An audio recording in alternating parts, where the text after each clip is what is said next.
poorly or uninsulated attic can be a huge cause of energy loss. In fact, most household heat loss happens through the attic, around 60%. So if you're looking to cut your energy losses dramatically, the attic is a good place to start. To ensure your attic is as energy efficient as possible, you'll want to look at 3 components. First, that you have enough insulation. Second, that your attic is properly sealed so air is not leaking in. And third, that you're working with the correct ventilation. Now, it's important to note that while inspecting or insulating an attic is something you can maybe do yourself, there are some things to look for before getting started. For one, your attic could contain vermiculite, which is a lightweight, pea-sized, flaky gray mineral that may contain asbestos. This can be hazardous to your health if disturbed. If you see vermiculite, contact either a professional or your local utility company for assistance.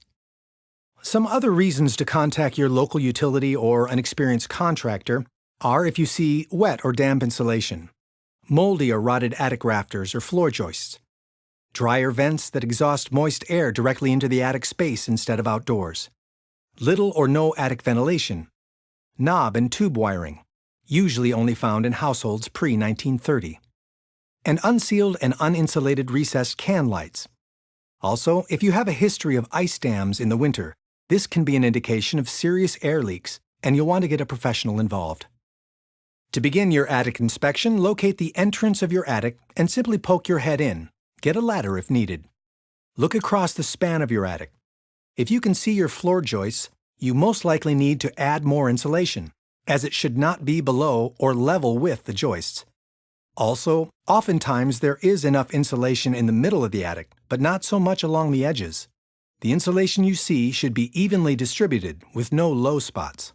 While you're looking, check to see if the insulation is dirty.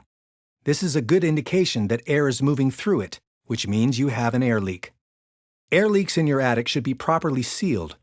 The problem, however, is that most air leaks are hidden under your insulation and difficult to find. If you do have air leaks, they could be coming from large or small holes in your attic.